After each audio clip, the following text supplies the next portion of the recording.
Well, hello everybody, and thanks for joining us tonight for our first ever live stream from Vanlife Outfitters World Headquarters here in Sarasota. So yeah, this is kind of an experiment. We'll just see if everybody has fun, if we can answer any questions tonight.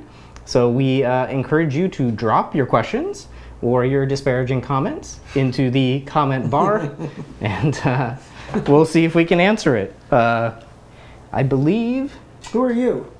Oh, I'm Zach, by the way, from Vanlife Outfitters. You can tell by the t-shirt.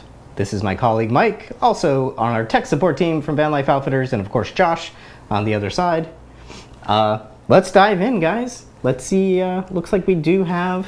We're having some adult beverages here. Non-adult beverages welcome as well. If you guys want to join us and have some fun, this is going to be a good time. So we actually already have a first question from Marin Rastami. I'm probably pronouncing the name wrong. I'm sorry if that's the case. She is asking, I am connecting 3 batteries straight to a Lynx power in. Do I put a separate switch in for each? And yeah, let's say you're using a system, I believe you have the Victron secondary alternator system, the 12-volt one. So you're going to be going from your batteries to a Lynx power in, and then there's going to be like a Lynx BMS in the middle and a Lynx distributor on the right side.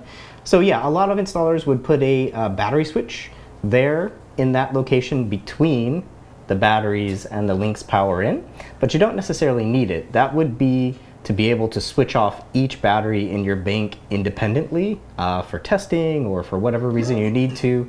But essentially the Lynx BMS that's in the middle of that Lynx train between the power in and the distributor has a giant battery switch in it that can be activated in 3 different ways. You can wire up a remote circuit, so you can have like a little toggle switch that opens and closes the contactor in the Lynx BMS. The batteries can open and close that contactor on behalf of themselves to protect the batteries, or you can do it through the Victron Connect app. So that's pretty cool. Looks like we've got Gary, our esteemed videographer, tuning in. He's saying it's epic, which we appreciate that. Sherry is awesome for coming. She says, you're looking so great. Thanks for being here. Thank you for being here. Thanks, Sherry. Love Thanks, Sherry. Hoping... Sherry and Gary. And then Rod's giving us a thumb up. Wow, this is exciting. Amazing journey. Excited about this. Awesome. Right. So, yeah. Did that answer your question, Mirren? It's actually, I think it's we do. I should also mention that there is a delay. So what you're seeing is probably like 30-40 seconds delayed from what's happening here in real time at the world headquarters. So Jennifer L, excited for live stream. Thank you. Actually, it's That's Laurel. Jen. I'm pretty sure that delay is because we all have potty mouths and we need to be censored. That's right. That's so that the the censor team can do it. Oh, and look, Patrick is here. Do you have any tips on how to go through the entire build process? Oh my goodness. Yeah, that's a great question. It's actually one that we get fairly often. So I'll tell you what. I'll share my screen. And we have a blog post. I was going to say, Zach, didn't Josh put together quite an extensive blog post? So if you go up here and you type in the word sequence, I think it is, or, yeah. No, I guess it must not be sequence. Process. There we go. So we have a post here called Step-by-Step Camper Van Conversion Process. And of course, you know, everyone's going to do it a little bit differently. But this is a pretty good framework for like all the different steps. So from a bare, empty cargo van all the way through finishing it up. So I would definitely check that out. That and who might asked help that you. question, Zach?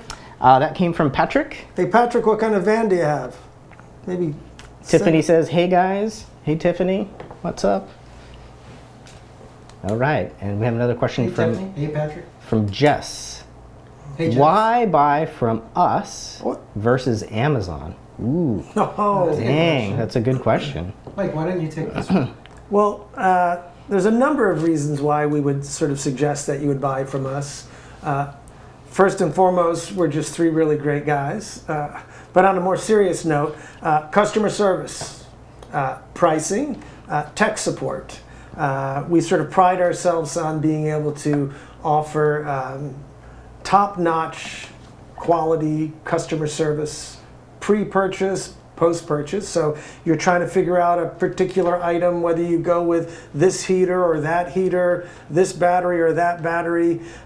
We're going to ask you some questions and see if we can sort of direct you to what we would suggest would be the best solution for your battery bank or your heater. And then once you get those products, and we have quite, I would say, efficient and quick shipping, if you were to have questions after you get the item, our tech support is, I'd like to think it's kind of next level, where we're willing to help you troubleshoot any sort of issues you might have, whether it's with an installation or an item's been installed and you're having some issues with it after the fact. So yeah, I would say tech support, customer service.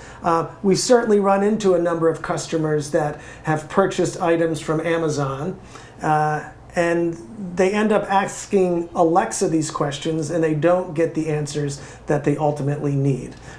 So anything to add to that, Josh? Yeah, I mean, I would say, you bring up a good point. Like all things, we have either the same or better pricing than Amazon, and also we have been told by a lot of customers that we actually ship faster than Amazon. We had a customer that posted a review yesterday who said he ordered his product in the afternoon and received it the next day.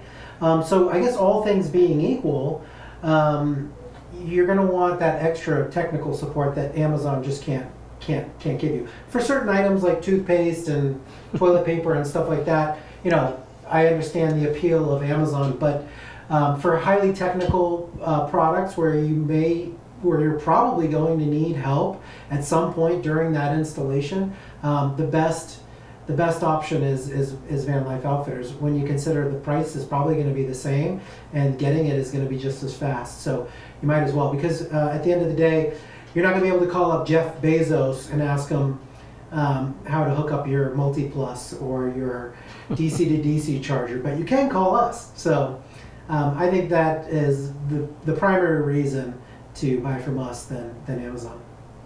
Yeah, right. Hey, Alexa, how do I hook up my Multiplus? What's going on with that? Recalculate. Yeah.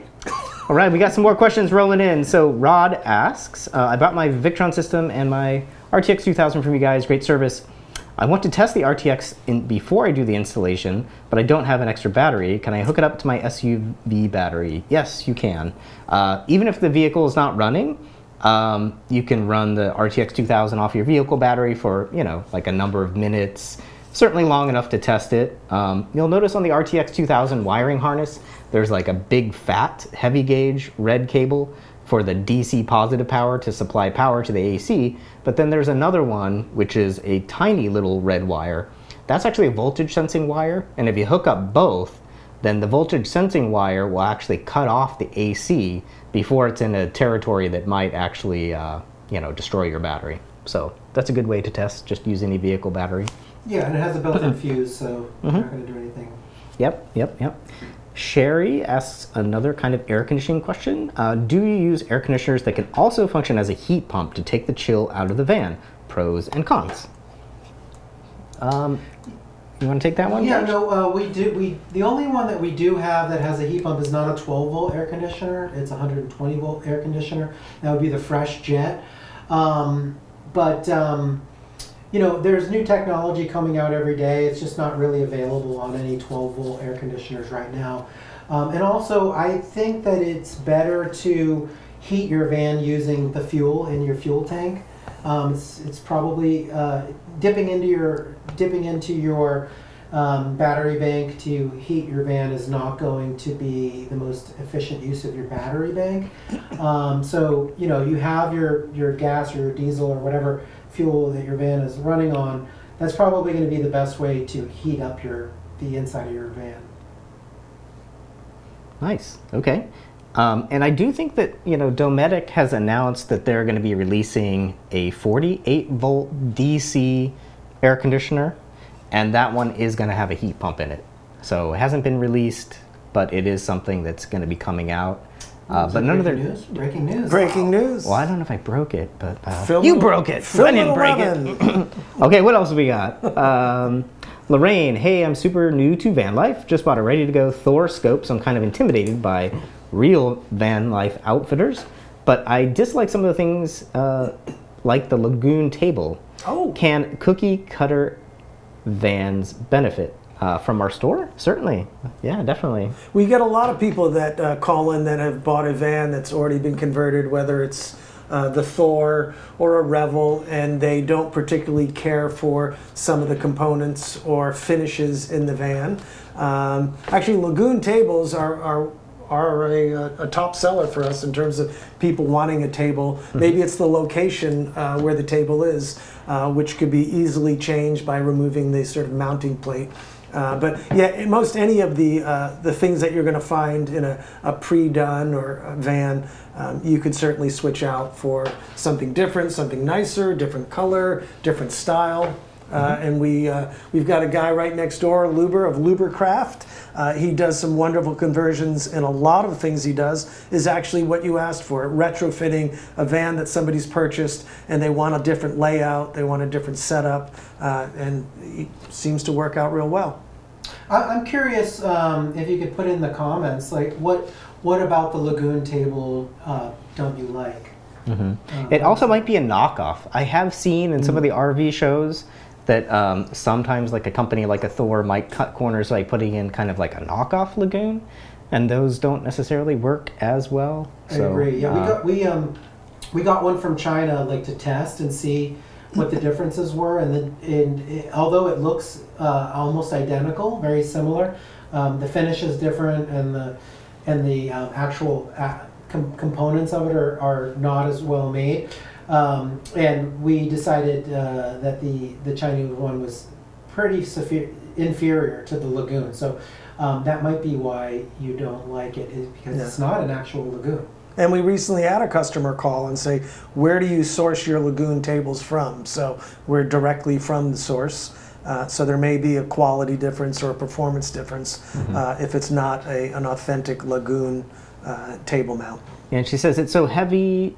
Follow up to the question: it's so heavy, doesn't have hinged options. Do you have one with leaves? We do have a folding table. Yeah, we have the bamboo. Yeah, so if you go into our store in the search bar and you type in bamboo, we have a folding bamboo tabletop. Maybe you can pull that up, Zach. It's a folding bamboo tabletop with hinges, and it has two leaves that expand the tables. It basically doubles the surface area of the table, and we actually make those here in Sarasota. That's a Vanlife Outfitters original product. And for the most part, you're just going to undo some screws on the underside of the tabletop. You could put your own butcher block, you could put marble, whatever you like in terms of a finish for the table. But the bamboo, as Josh has said, being able to close it up or expand it, going from one dinner plate to two dinner plates if you're eating with a guest in the van, or you have two computers.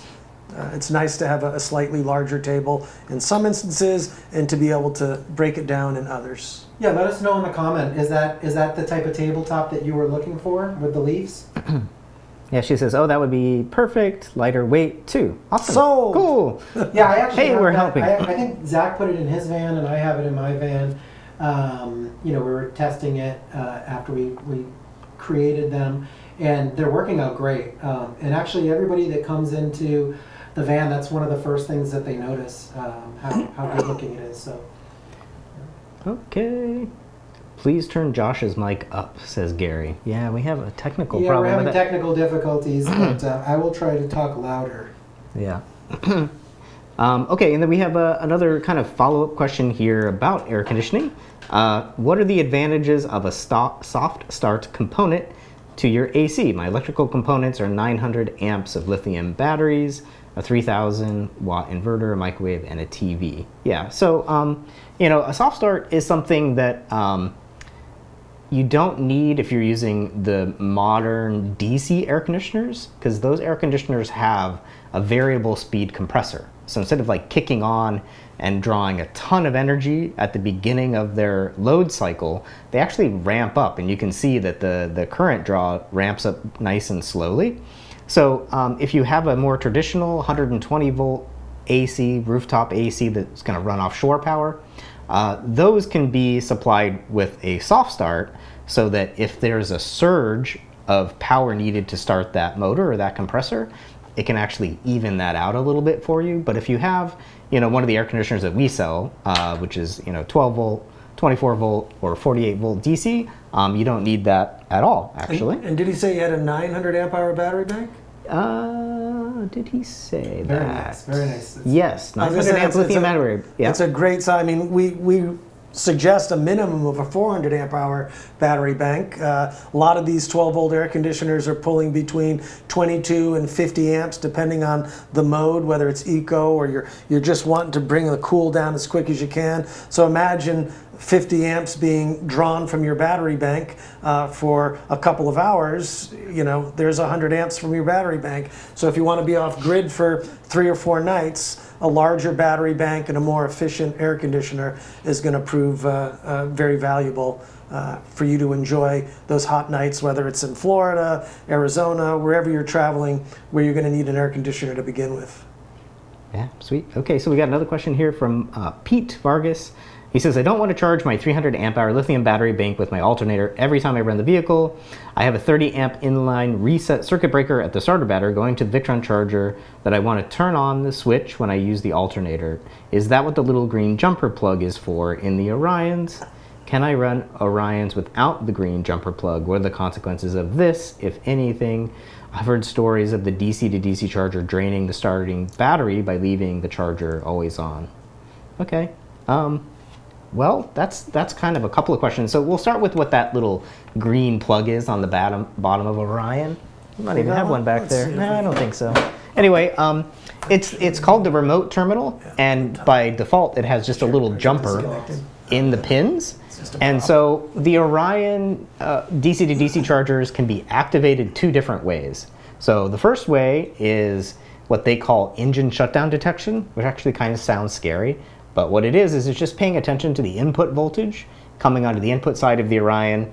And if it goes up to, by default, like 14 volts, it assumes that the engine is running, and then it's going to start charging. And then when that voltage drops back down to 12 and a half or something, which is kind of where more often than not your vehicle battery is going to sit, well, then it's going to stop charging.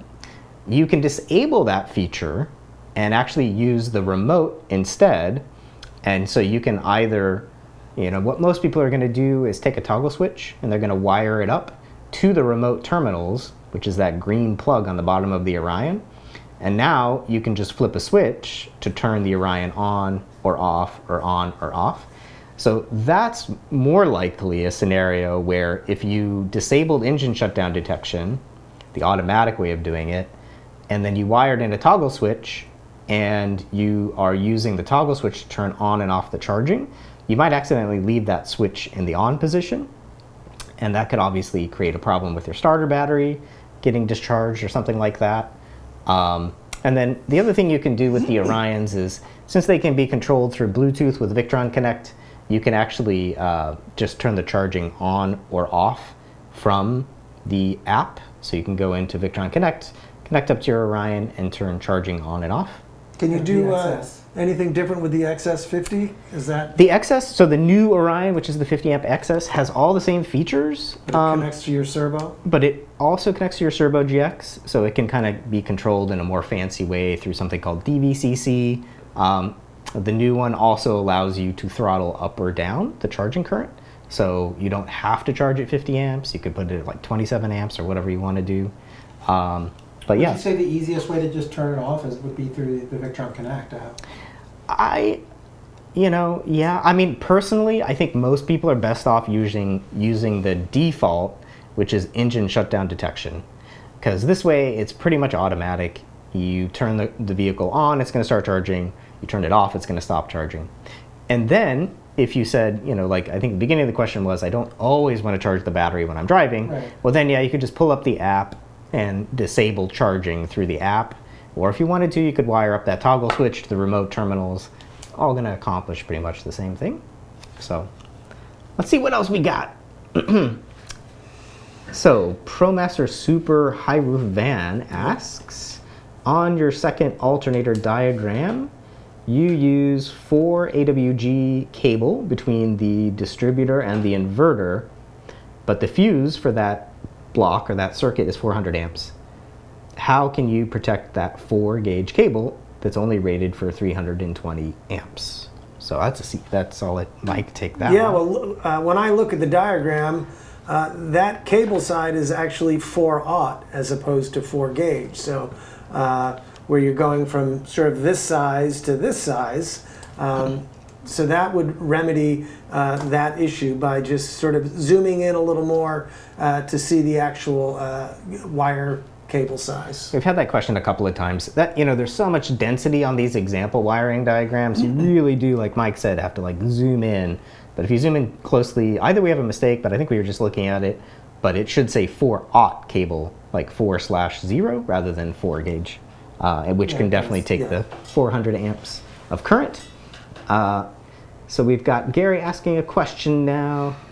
I have a secondary alternator set up with a wake speed.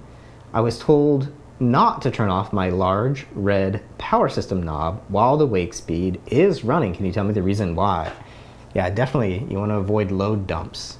Who wants to talk about load dumps? Oh, not me.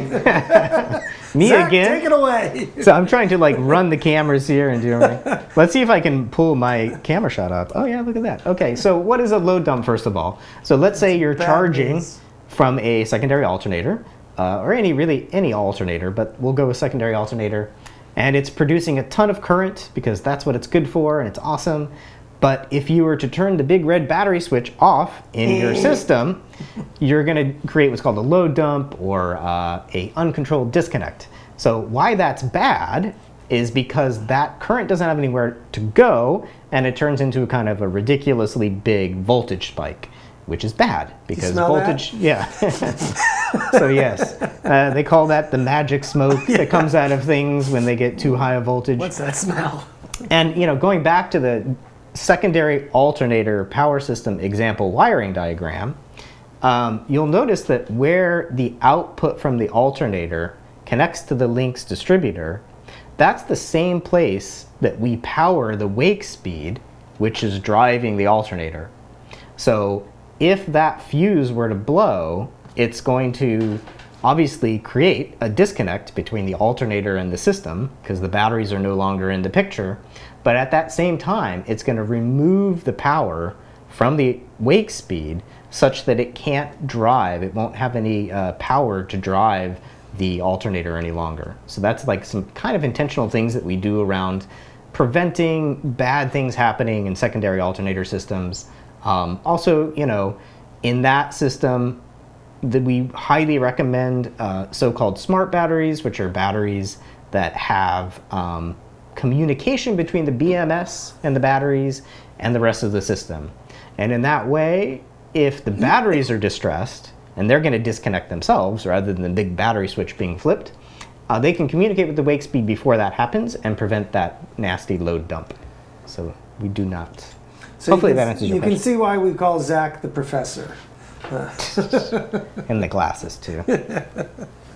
Alrighty. What else we got, peeps? You got something from Bill earlier? Did we get something from Bill? Yeah, I probably missed some questions. Let me scroll up.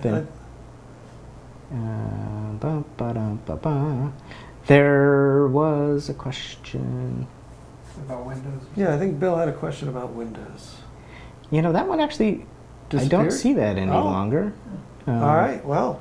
But Jen's got a question here. Jennifer is asking, is the AquaHot a good alternative to using a Webasto in combination with an isotemp water heater? What are the best place to locate it in a van? Yeah, I can take this one. Okay. I think there's pros and cons to both of these options. So an AquaHot is essentially a water heater and air heater all in one, and it uses whatever fuel is in your van's fuel tank to heat. To heat or cool. To heat your van and heat your water. So it's kind of an all-in-one type solution, and it's actually less expensive than. It's less expensive than if you were to buy a Webasto and an isotemp separately. I think the size kind comparison, it's probably going to be about the same when you factor in an isotemp water heater and a Webasto heater. It's going to be roughly about the same size as a single AquaHot. But the big difference is going to be the AquaHot is going to dip into your fuel of your vehicle to heat your water, whereas the isotemp is going to use the heat generated by your engine as you drive to heat your water. So it's not using any fuel to heat the water. Both options are going to use fuel to heat your air, but the benefit of the isotemp with the Webasto is that the isotemp doesn't use any fuel to heat your water, because you're kind of utilizing that free heat that your engine generates every time you drive, and it's going to keep that water hot for a couple days. So I kind of like the isotemp Webasto option, but another thing to consider is with the AquaHot, those are rated up to 15,000 feet. So if you're going to be doing a lot of skiing, a lot of snowboarding, I definitely think that I definitely think that the AquaHot is probably going to be a better option, because you can utilize it at those higher altitudes. And I think, overall, the price on the AquaHot is really attractive compared to the isotemp with the Webasto. But there's a lot of really other good reasons why you might want to use the AquaHot as well. Josh brought up the idea of elevation or altitude in running your heater. For the folks that have a diesel vehicle, not only does the AquaHot go to 15,000 feet, but the Webasto Evo 40 has a rating up to 18,000 feet. When you get into the gasoline versions of the Webasto Airtop 2000 and even the 40, you're looking at 4,900. If it's altitude adjusted, I think that's 6,500, and then upwards of 7,700 with just a simple diesel with the 2000. So we do have a lot of folks that want to go out in the winter. They are skiing in Colorado. They're going to Breckenridge, the bottom of the mountain in town. It's 9,600 feet. Telluride, Montana. So it's a consideration when selecting a heater. I'm sort of chiming into a different area of thought, but when selecting a heater, as when selecting most things for your van, how do you plan to use it? When do you plan to use it? And if you know for certain that you're going to be in a mountain environment, definitely look at the specs, the configurations for the heater that you're planning to install. And then I think the second part of Jennifer's question was where to locate it in the van. I would probably recommend locating it wherever you're going to be putting your water, your fresh water tank. Most people tend to put all of that stuff in the back of the van, kind of under the bed in that garage area. That's going to be the best option for probably 90% of floor plans. Because it's an all-in-one heater and water heater. You're going to want to locate it near your source of water, and then the last thing that I wanted to talk about with the AquaHot is that it does have separate zones. So if you have a larger rig, you can kind of quadrant out those zones. So if you want your bed area to be warmer, you can quadrant that out, and it has separate zones. The Webasto, you can have separate ducts. You just kind of tee off of the heater and run ducts wherever you want them in the van. But the AquaHot has the ability to actually control those different zones. Yeah, and Josh did bring up, jumping on the end of Jennifer's question is, a lot of selection of items comes down to the sort of layout or architecture of your van. Maybe your garage space has other items and you're better off having the Webasto heater under the passenger seat and the pedestal. You have more room to be able to put the slim square hot water heater on the rear wheel well on the driver's side. Your electrical components are on the right side. Your water tank might be an undermount. For the ProMaster, we've got our custom-made low-profile gray water tank. A lot of people try to put their freshwater tanks within the vehicle, so here we are traveling in the winter again. How do we minimize having to deal with water freezing, whether it's gray water, fresh water? So again, look at the architecture or the layout of the van that you're trying to create. Definitely. Okay, so we got a bunch of other questions coming through here. Jason's asking, my Multiplus 2 12 3120 has a trickle charge spade connector next to the aux relay. I can find no info on using this connection for the manual. Can it charge the chassis battery? There is a very small trickle charge that comes from the Multiplus back to that connection to go up to the chassis battery, but I'm not remembering the current or the amount of power it can supply, but I know it's very small. I'm also pretty sure that it's always active, so even if your Multiplus is turned off, it's still going to do that pass-through of current. So it could potentially be a problem for your house battery bank. I think we have some information in our notes somewhere about that, so I can kind of dig a little deeper and maybe we can come back to that question. Let's see what else we got.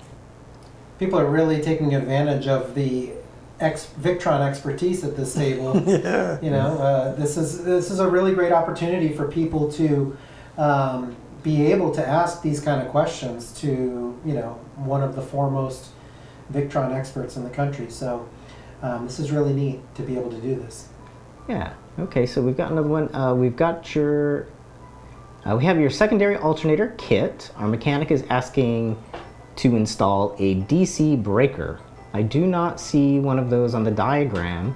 Where would it go and how many amps should it be? Do you carry such a thing? So I think you're talking about having some kind of a circuit protection on the output side of the alternator. So maybe Mike, you want to take that one? I mean, basically what that comes down to is,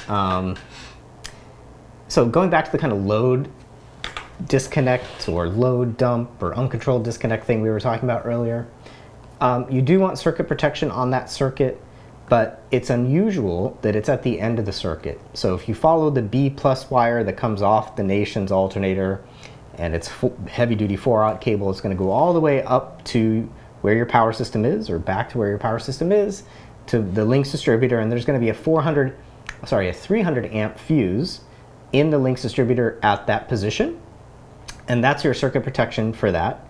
And it's also, like we mentioned before, where the wake speed is going to get its power from, so that if that fuse did blow for whatever reason, you're going to have a disconnect from the output of the alternator, but you're also going to depower the wake speed so that it's not going to cause you any problems. It's going to stop pushing that alternator. It's going to stop driving that alternator.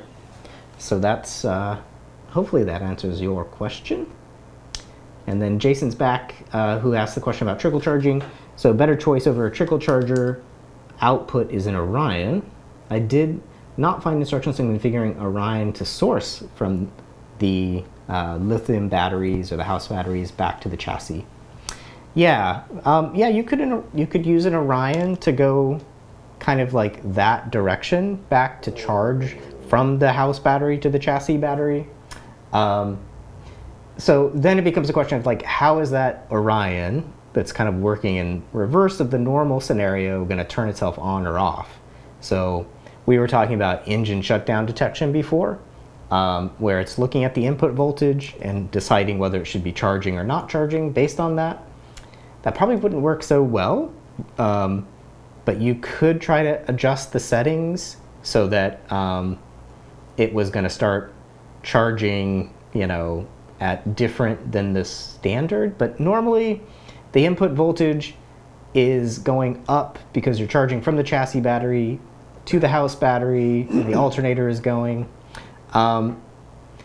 You could kind of just turn it on and off when you think it's needed. So it could just be in the off state. You could turn engine detection off completely, and then you could just manually decide to basically turn on charging or turn off charging using the Victron Connect app.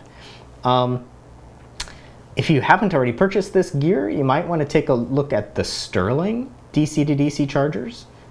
We have a couple of those on our website as well, and they have a reverse function, so you can actually install the DC to DC charger in the typical way where you're going from your vehicle battery to the house battery, but you can temporarily reverse it so that your house bank can charge the vehicle battery when necessary.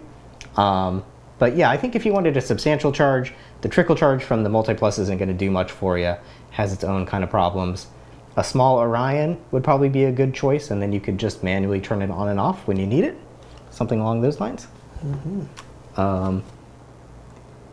So Craig Miller asks, do I need to keep my Victron batteries from freezing when the van is not being used in storage? Victron publishes 2 specifications for their batteries. One is like the temperature for charging and discharging, and then the other one is for storage. I could pull that up for you probably. Is it like -40 or something? Yeah, its storage is a really low temperature. Yeah. I'm going to pull that up. Did you want to jump in there? Well, I was just gonna say, like, are you actually storing the van and not?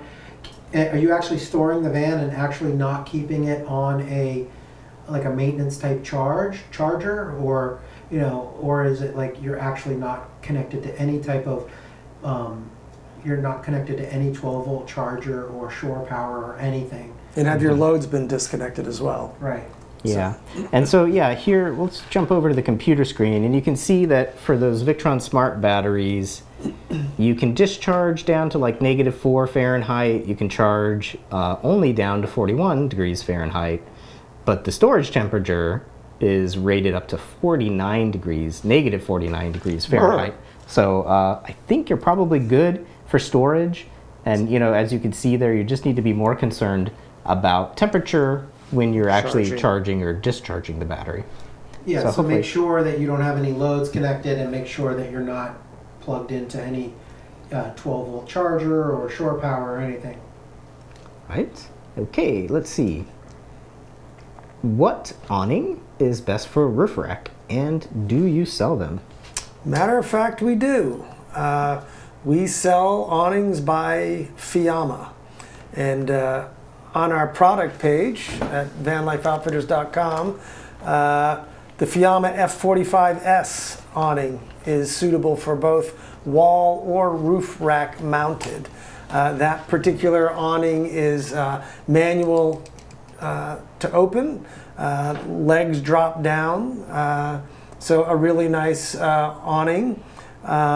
You can also go with the Fiamma F45 Eagle awning, self-supporting, meaning there's no legs, and that can also be motorized. So you can hook it to your power system, press a button, it deploys, press a button, it retracts. It also has what's called a wind sensor in it. So if you were to leave your van, you're out hiking for the day and you've left the awning out, the wind picks up, the awning will automatically retract so that when you get back, it's not in your neighbor's campsite. So those would be our options for a roof rack mounted awning. The F45S manual, the F45 Eagle. Yeah, and I'll add to what Mike said. He's exactly right.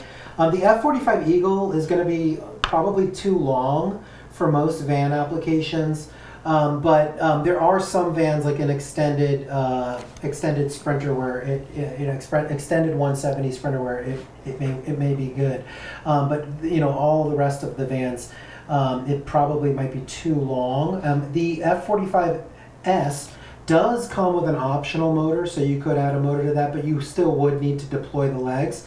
Whereas the Eagle, you don't have any legs to deploy. A lot of people complain, well, not complain, but the legless versions can be a little bit temperamental. It's built-in safety precaution so that in large wind gusts, it's meant to protect the awning from getting damaged. So it could prematurely retract. So that it doesn't damage the awning. We actually filmed a video that we hope to publish, I'm guessing sometime at the end of this month or in October. And that's going to kind of talk about it's going to clear up all the clutter and confusion around awnings. So, but yeah, Mike was right. The F45 Eagle is going to be the right awning that you're going to want for a roof rack application on a van. And I speaking from personal experience, and I know Zach has this as well, the legs, putting out the legs and cranking out the awning manually, it literally takes less than 3 minutes. It doesn't require any strength. It doesn't require any technical ability.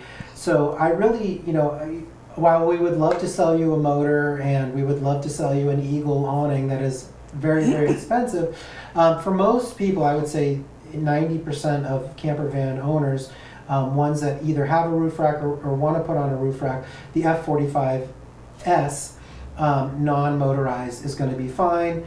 And if you want a motor, you can add it as well, but it's really probably not necessary. And two things on the Eagle awning, as Josh had said, only available in the 13 foot 8-inch length.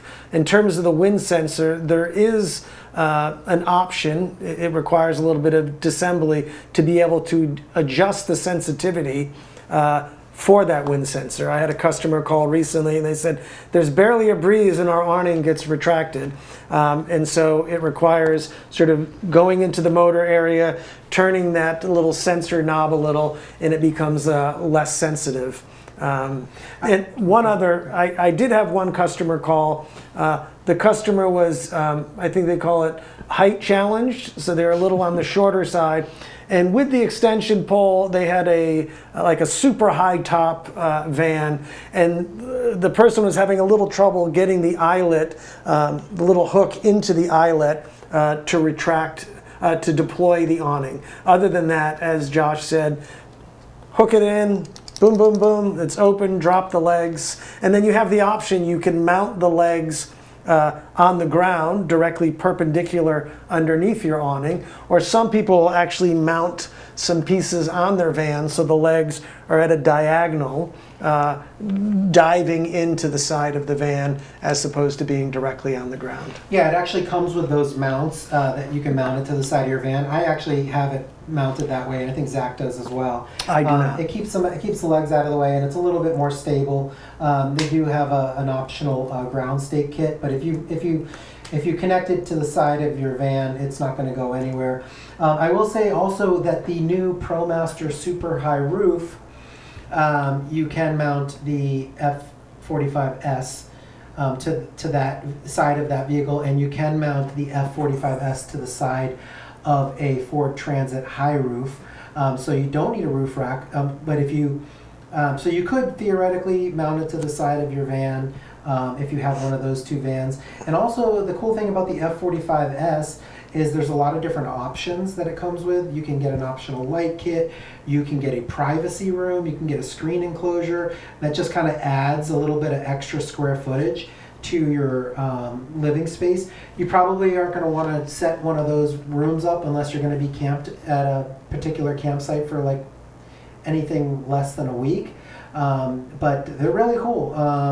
They have clear windows, they got screens. Yeah, they have clear window. There's a clear window option, there's a screened option. Shade option, just a piece in the front. Yeah, and if you're somewhere like in the Northeast or like, pretty much everywhere, I guess, in the country where there's mosquitoes and flies and stuff like that, it's nice to have that kind of like outdoor living room that's kind of separated and essentially part of your living space. Yeah. Awesome. Okay, so we have another question coming up here from Jason. With regards to H2O water heating, using a SPA 20, that's an Isotemp SPA 20, which is a water heater that takes coolant from your engine through a heat exchanger and then heats your water for you so you don't use any fuel or anything. He's asking, do you have a recommendation on installing the heat exchanger in an engine loop to isolate the engine loop from the water heater? I've seen that done, honestly, but we don't recommend it. It doesn't seem necessary.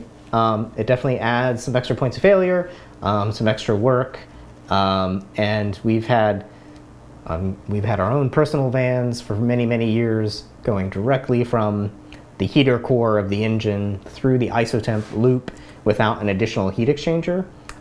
So we recommend that. We recommend using our install kit that we sell with the isotemps and just following those instructions, and you won't have any issues because, yeah, we've been doing this for quite a while. So hopefully that was the right question that we're answering. Hopefully we interpreted that correctly.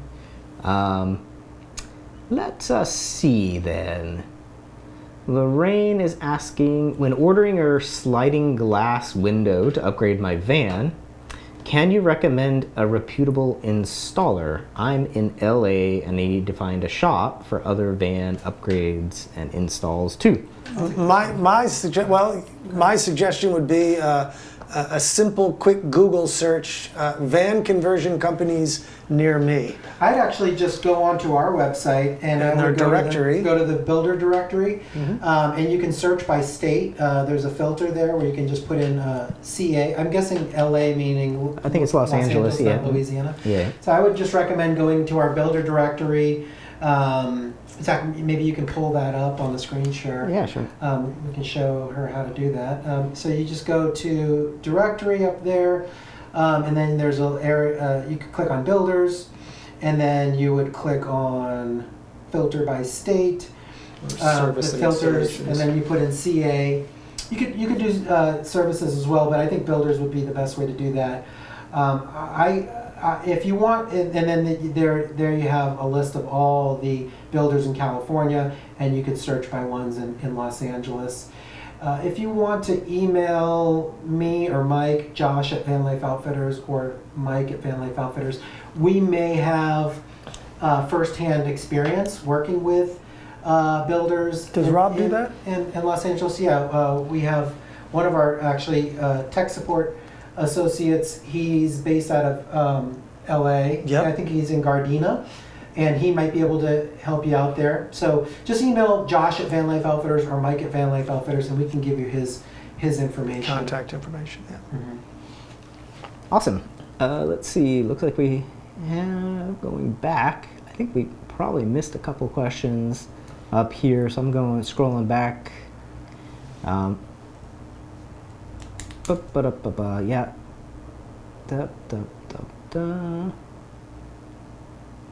think someone was asking about our stance on green. Yeah. What is your official company stance on green energy?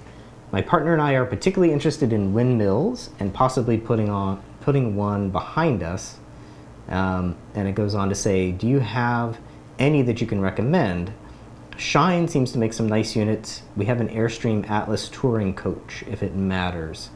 I think he's saying, so what's our stance on green energy? And then are there any windmills that we can recommend? That's a new one. I personally don't have any windmills that I can recommend. I mean, our stance on green energy as van lifers is we are pro green energy. And solar and batteries. Yeah, I mean, vans are powered primarily by solar and charging while you drive. So if you put in a good alternator charging solution, whether it be an Orion 50 amp Orion XS or maybe even 2, or a secondary alternator, that's going to address 90% of your charging issues. So basically you're charging every time you drive. And then if you wanted to put solar on the roof, you could as well. I'm not up to date with windmill technology as it pertains to vans. I'm assuming that you're going to put the windmill up whenever you get to wherever you're going, and not having the windmill running while you drive. But I don't even know if that's a thing and how it would affect aerodynamics. But I don't know. Shoot me an email, and I'd love to learn more. But I think alternator charging is going to be your most green and best bang for your buck. I also think I've seen some questions on some of the Victron forums. So you might give that a shot. Go to a Victron or a Sprinter forum, and I've definitely seen some things about people wanting to know how they can connect some sort of wind source to the Victron components. Yep. So community.victronenergy.com is a good place for that. Okay, so Jason's got a question here. Would you do a brief explainer on the nomenclature for MPPT charge controllers? So I guess that's like, if we're talking about the Victron lineup of solar charge controllers, they have so many of them. I guess the first thing to know about that is if you see the word smart in the product name, that means it can be controlled and monitored through Bluetooth using Victron Connect. Also probably helpful to know that there's usually two numbers in the name. So it's going to be, let's say, a Victron Energy Smart Solar MPPT Charge Controller 130 or 15035, something like this. That first number is the maximum input voltage. So if you put your panels in series as an example, the voltage is going to go up. You can't exceed 100 volts on the input side. And if you do, you'll blow up your solar charge controller. And then the second number, let's say for the 130, 100 is the maximum input voltage. That 30 is the maximum output current. So how much, it's kind of related to the wattage of your panels. So the input voltage is really related to how many panels you're going to be putting in series. And the output current, that second number, is typically related to the total wattage or the current that's going to be produced under really good conditions from those panels. So hopefully that answers the question. What's also nice and convenient is Victron has an MPPT solar charge controller calculator. So you can get your solar panels, get the different information off the back of the panel, put that into the calculator, and that in turn will sort of spit out what the recommended solar charge controller size would be. Yeah. Zach's got it pulled up here. Yeah, so it looks like this. MPPT stands, what is that? Maximum power position tracking. I don't recall I don't remember what that acronym stands for. Maximum power point tracking. Tracking for sure. Yeah. That's something like that. Yeah. Yeah. Alrighty. So moving on to the next question. Yeah, he's like, yeah, they have so many. They have so many different charge controllers. Patrick said he enjoyed this very much. He's got to run. Please do it again soon. That's awesome. See you, Patrick. Thanks, Patrick. Tiffany's got another question. I have one last question. Are you guys going to be going to the Chattanooga Over-Vanding Expo? We sure are. Yes, we will. We'll be there. I think it's September 28th and 29th. And up in Chattanooga, Tennessee. Yeah, the people from Over-Vanding and Site 7 are producing that event, and we're very excited to go. We will be bringing a special frozen drink machine that can you say we're bringing a little bit of Florida with the pina colada theme. And speaking of expos or festivals, Vanlife Outfitters will be hosting the 3rd annual Peace, Love, and Vans Festival in March. So if you haven't already checked that out on our website, thank you very much, Zach, for the visuals. 3rd year, going to be better than the last 2 years. We're really excited. Tickets are selling fast. We are looking for a couple more little exhibitors and vendors, but and speaking of delicious drink machines, we'll have our first ever tiki bar in the Leafy Lounge. So a lot of great music, yoga, exhibitors, food trucks. Check it out, Peace, Love, and Vans. Yeah, make sure you get a ticket, because if you don't get a ticket, you're not going to get to taste those tasty margaritas and pina coladas that Zach's whipping up. So or s'mores. Yeah, and it's pretty much it's one of the best places to see literally hundreds of camper vans in one place. So the one person who asked earlier, what are the steps for building a van? You can look at 500 of them and talk to those folks, because a majority of them are folks that have.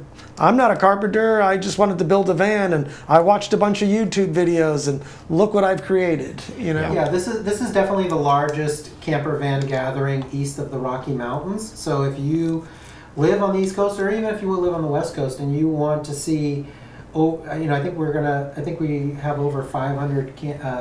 We're going to have over 500 rigs at the event, and that's not even including exhibitor rigs. We're going to have over 500 vans at this event. Now, I would say a vast majority of those are going to be open to touring. A lot of those are going to be DIY vans. So, you know, like Mike said, if you want to talk to people that have actually built out their own van and pick their brains about their floor plan, about how they built this or how they why built they that, chose something, why they chose one product over another. If you see something that you like and you want to know exactly how to build it, you can talk directly to the person that built it. So, and we'll also have, I don't know if we've mentioned, but obviously the biggest draw of the event is the workshops. We're going to be having, I think it's like 8 to 10 workshops throughout the weekend. And those are going to be presented by a lot of the professional builders at the event, a wide range of topics. And I think, Mike, are you doing yoga this year? Sure am. Mike is a certified yoga instructor, and he did yoga, and that was one of the things on the feedback that everybody loved is how great of a yoga instructor Mike was. So you're definitely not going to want to miss this event. If you live within a 2-day drive of this event, you're going to want to come down for that. And also, again, go to Chattanooga too and hang out with us. We hope you can make it there. And that's going to be a lot of fun as well. I think the weather is going to be great. Awesome. Yeah. Let's see if we got any other questions. We're going to be wrapping this up pretty soon. So We're almost at the 1 hour a little bit mark. more about Peace, Love, and Vans real quick. Okay. You know, Florida in March is perfect weather. 74 degrees, like less than 3 inches of rain the entire month. Sunshine. Usually. You know, the event venue, we canceled the rain for next Well, year. I laughed at that because last year we probably had 3 inches each day at the festival. It didn't rain. Very It didn't rain for a month. 10 months. It didn't rain for like 2 months before the event, and it didn't rain for 2 months after the event. But it started 2 raining days. on Saturday, and it stopped raining on Monday morning. But traditionally, if you look at the Farmer's Almanac, it does not rain very much in March. That's why everybody comes to Florida in March and February. And it's just a great time to come. And the event venue is within less than an hour to the beach, less than an hour to multiple springs and swimming holes, less than an hour to the theme parks, less than an hour to Tampa that has tons of great restaurants. And it's less than an hour to dozens and dozens of campgrounds and Ocala National Forest. It's just a great place to be, and come hang out with us. Even if you don't have a van and you're just van curious, you're not going to want to miss this event. Yeah, awesome. Well, yeah, so guys, we're going to wrap it up. It's coming right along 7 p.m. Eastern Time. Oh, JB554, he got the acronym, Maximum PowerPoint Tracking. You're so close, Mike. Right. So That close. was right. Yeah, thank Hang you. on a second. Yeah. Cheers to that. And then he also asked, do we offer any discounts and coupon codes? Which is a great question. Yep. And you know, we do have some pre-built bundles where if you put one product with another product, you get an automatic discount. But what we encourage people to do is, you know, first of all, we have really great pricing across the board. We take a lot of effort to make sure that can be possible. But you know, you can always just put things in your cart, send us a screenshot to our email, and 9 times out of 10, we can probably give you some kind of a special discount. Mm-hmm. And it's going to be based on exactly what you have in your cart and sort of that kind of thing. And right? we also do offer a first responder military discount. Right. So by all means, if you're involved in either of those, let us know when you place your order or give us a call before, and we can make sure we incorporate that and offer you some small savings. Yeah, and we also have, kind of alluding to what Zach said, we have a link on our website under About Us, and it's called Large and Local Pickup. And that's kind of what Zach was referring to in terms of the screenshot. You know, if your order is over a certain size, or if you're in Florida or in the area and you want to pick something up, we can definitely work with you on some discounts and stuff like that. Yeah, sweet. So we got Great news. We love you guys. Thank you. We love you too. That's awesome. Thanks for tuning in. Please consider doing more of these. All right. Yeah, we probably will, and we'll fix a few things. I think definitely And the audio also, could be improved. if you're local in the area, we periodically do open houses. Right. We've had a couple fantastic potlucks, more food than we knew what to do with, and Delicious probably food. 15 or 18 vans out back here. People show up, and another great opportunity to get your van on, get your questions answered, see what other people are doing. A lot of the pro builders from the area come as well. So there's, like Mike said, there's 15 to 18 vans plus, 2 or 3 pro builders that are Pull back up my there as Willow well. page so I can plug it. All right, guys. I think we're going to call it here. Thanks Let's everyone call for it. tuned in for the first one. Yep. We'll try to do some more of these in the future, and just keep an eye on our newsletter, keep an eye on our website, and Call us if you need anything. call us if you need anything. Thanks, everybody. Thanks, everybody.